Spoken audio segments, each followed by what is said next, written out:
welcome all of you. Today we are going to solve the next activity, that is the activity for 23rd July for 10th class.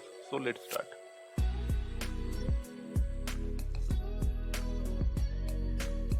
So as usual, you can see there are some instructions for teachers and some objectives are given here.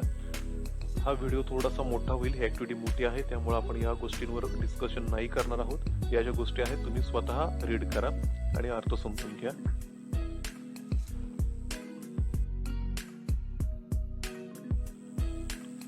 Now it is the next instructions for student. It is very important to know that what instructions are given to you. So first of all we will discuss about these instructions and then we will solve the activity. The first instruction is keep any good dictionary with you if you can get easy.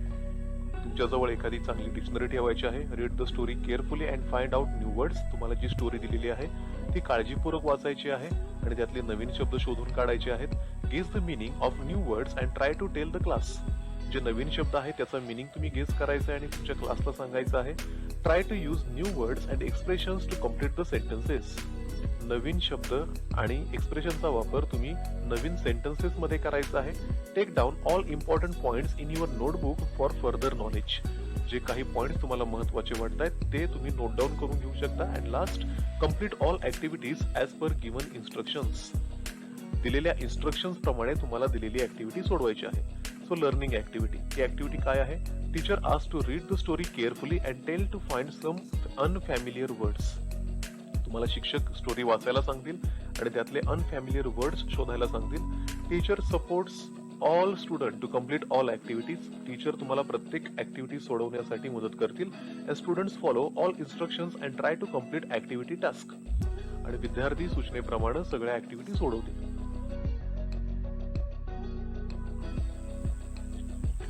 Okay, so it is the first activity. There is a story. First of all, we are going to read this story and then we will discuss about the activity. Once upon a time, there was a king who ruled a prosperous country. एकेकाळी एक राजा एका prosperous कंट्रीवर राज्य करत होता. Prosperous म्हणजे भरभराट असणारी country. One day, he went for a trip to some distance areas of his country.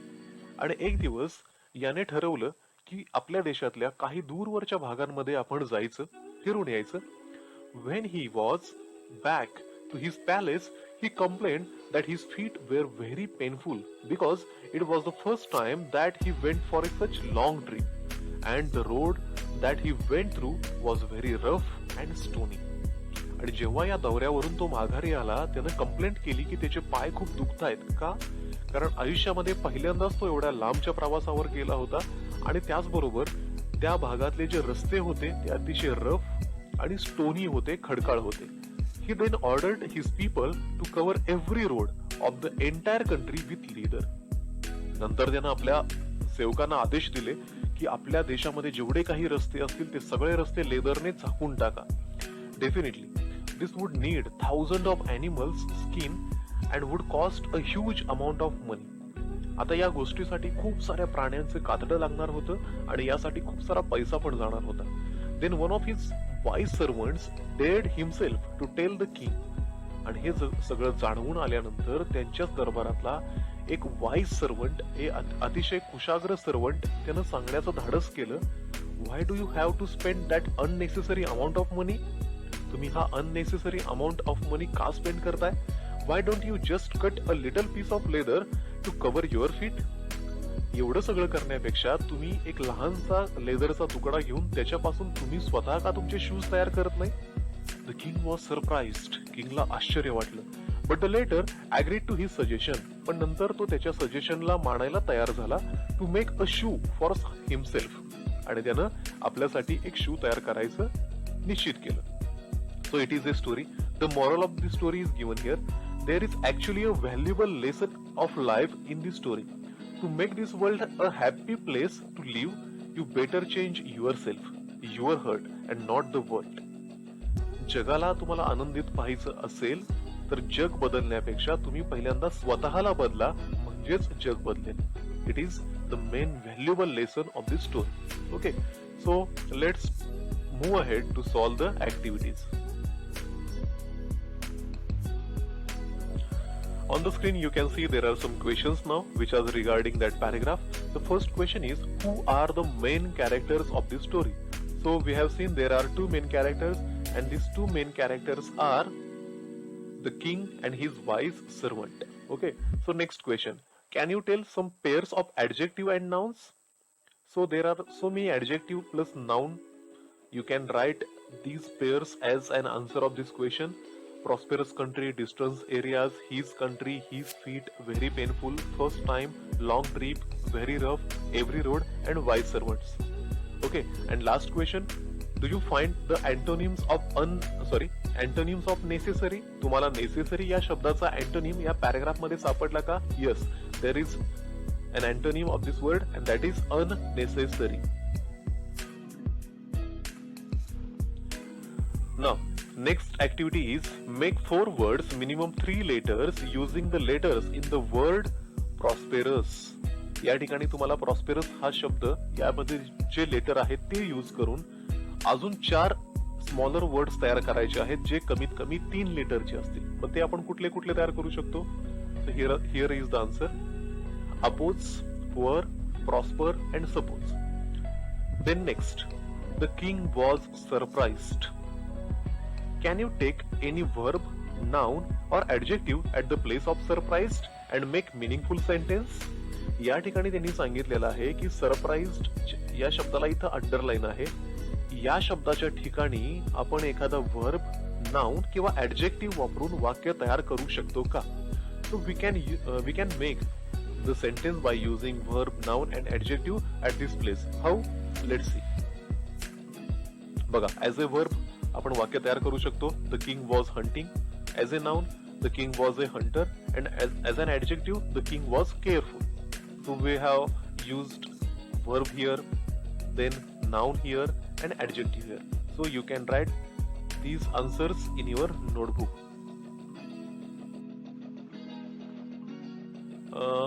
Next activity, it is about word chain, but you have to make word chain of noun here. The given word is king. So from king we have to make word chain. How? See. The first word I have taken, that is grass. Then from yes I will take society. From Y I will take yak, and from K I will take kite. Okay. Next, complete the sentence using the words from the story. या story मधले शब्द वापरून दिलेले वाक्य आपल्याला complete करायचे आहेत. I always take dash dash of my parents in my life. आता जेव्हा टेक हा शब्द आपल्या डोक्यात येतो तेव्हा आपल्या लक्षात येतं की आपण केअर हा शब्द यूज करावा. I always take care. पण केअर हा शब्द तुम्हाला त्या पॅरेग्राफ मध्ये दिलेला नव्हता. आपल्याला असा शब्द शोधायचा आहे जो पॅरेग्राफ मध्ये दिलेला असेल. मग आपण कोणता शब्द घेऊ शकतो? I always take suggestion of my parents in my life. हा शब्द तुम्हाला दिलेल्या पॅरेग्राफ मध्ये आलेला होता. एक सूचना आहे, ज्या विद्यार्थ्यांना जुने व्हिडिओ पाहायचे असतील, 15व्या दिवसापासूनचे व्हिडिओ या चॅनलवर आहेत, ज्यांना ते व्हिडिओ पाहायचे असतील तर त्याच्या सर्व व्हिडिओच्या लिंक तुम्हाला डिस्क्रिप्शन बॉक्स मध्ये मिळून जातील. त्या लिंकवर जाऊन तुम्ही ते व्हिडिओ पाहू शकता. Okay. Now next question, dash dash he will come today. आता यासाठी तुम्ही कोणता वर्ड यूज करू शकता? Definitely he will come today. Okay. Now the another activity is sort out the words of prefixes and suffixes from the given words and write it in proper column.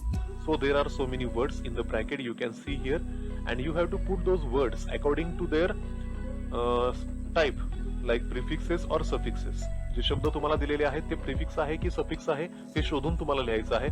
बघा, पहिला शब्द आहे painful, so there is one suffix, so I write this word in the column of suffix. Then unnecessary, there is un is a prefix, so that is why I am writing this word in the prefix column. Then prosperous, it is suffix. Reopen, prefix.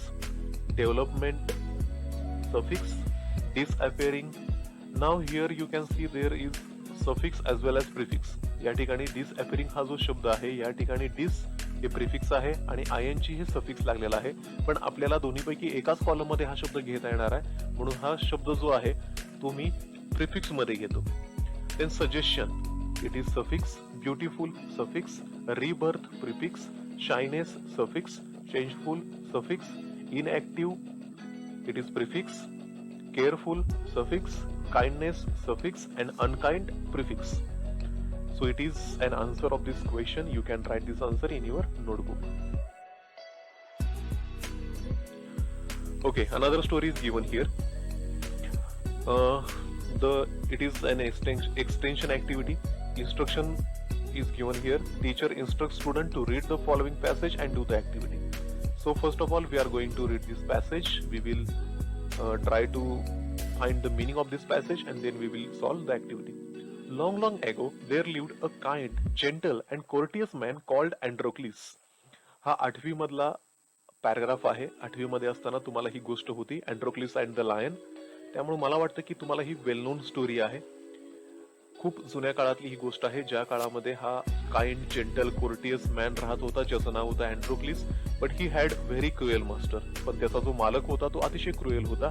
In those days kings, nobles and other wealthy men used poor people as their slaves. त्या काळामध्ये जे मोठी माणसं होती, श्रीमंत माणसं होती, ती आपल्या घरांमध्ये गुलाम ठेवायचे. अँड्रोक्लिस वॉज अ स्लेव्ह आणि अँड्रोक्लिस सुद्धा एक स्लेव्हच होता. They had no freedom, no rights. जे स्लेव्स होते, गुलाम होते, त्यांना कोणताही फ्रीडम नव्हता, त्यांचे स्वतःचे राईट्स नव्हते. Even when they were unhappy with their master, they could not leave हिम. ते स्वतःच्या मालकाबरोबर जरी खुश नसले तरी सुद्धा त्यांना स्वतःचा मालक सोडून बाहेर जाता येत नव्हतं. They were bound by law to obey their master, however wicked he might be. त्यांचा मालक कितीही दुष्ट असला तरी कायद्याद्वारे त्यांना त्या मालकाला सोडून जाता येत नव्हतं. Androcles did not like his heartless wicked master. अँड्रोक्लिसचा मालक सुद्धा असाच हर्टलेस आणि विक्ड होता, दुष्ट होता आणि तो मालक त्याला आवडत नव्हता. His master starved his slaves and often whipped them. Starved म्हणजे उपाशी ठेवणे. त्यांचा मालक त्यांना कायम उपाशी ठेवत असायचा आणि व्हिप्ड, चाबकाचे फटके देत असायचा. Androcles felt that even death was better than serving such a master. अँड्रोक्लिसला वाटायचं की अशा मालकाची सेवा करण्यापेक्षा मरण आलेलं चांगलं. He kept looking out for a good opportunity आणि म्हणून तो चांगल्या संधीच्या शोधामध्ये होता. At first chance he got, he escaped from the clutches of his cruel master. एक चान्स मिळताच तो आपल्या मालकाच्या तावडीमधून सुटून जाणार होता. Now although Androcles had thus run away, he was not a coward. आता हा अँड्रोक्लिस आपल्या मालकाच्या घरामधून चान्स मिळताच पळून गेलेला होता. पण जरी तो पळून गेलेला होता तरी तो कावर्ड नव्हता, भित्रा नव्हता. ही टूक शेल्टर इन फॉरेस्ट. त्यानं जंगलामध्ये आसरा घेतला. He was not afraid of the wild beast that roamed the forest. जंगलामध्ये फिरणाऱ्या जंगली श्वापदांची त्याला अजिबात भीती वाटत नव्हती. He did not mind that he had no roof over his head. त्याच्या डोक्यावर छत नव्हतं याची सुद्धा त्याला चिंता नव्हती. He was happy that he was free as a bird to go wherever he wished. तो मात्र आनंदी होता. का? कारण त्याला आता स्वातंत्र्य मिळालं होतं. जिथे त्याला जाऊ वाटेल त्या ठिकाणी जायचं, एखाद्या पक्षाप्रमाणे. So it is the story.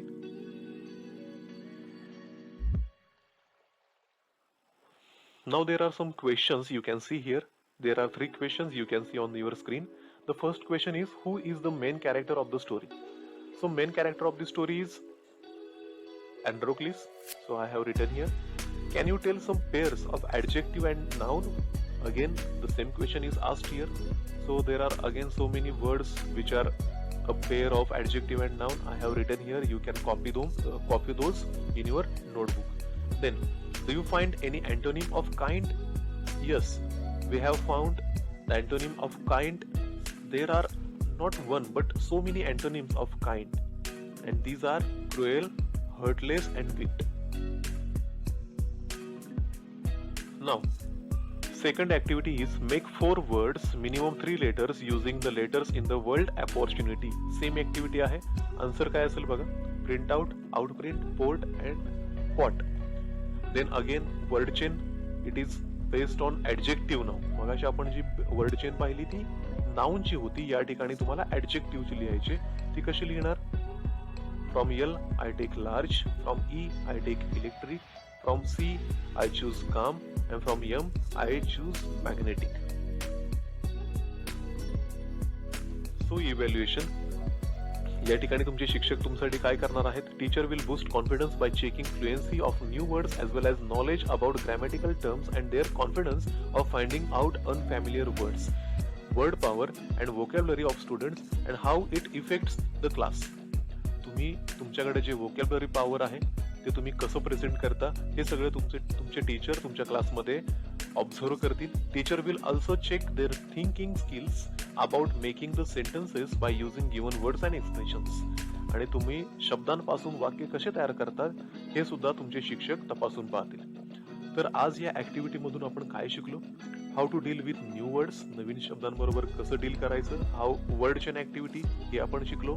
About prefixes and suffixes हे शिकलो. Guess the proper words to complete the sentences ही पण गोष्ट आपण आजच्या तासाला शिकलेलो आहोत.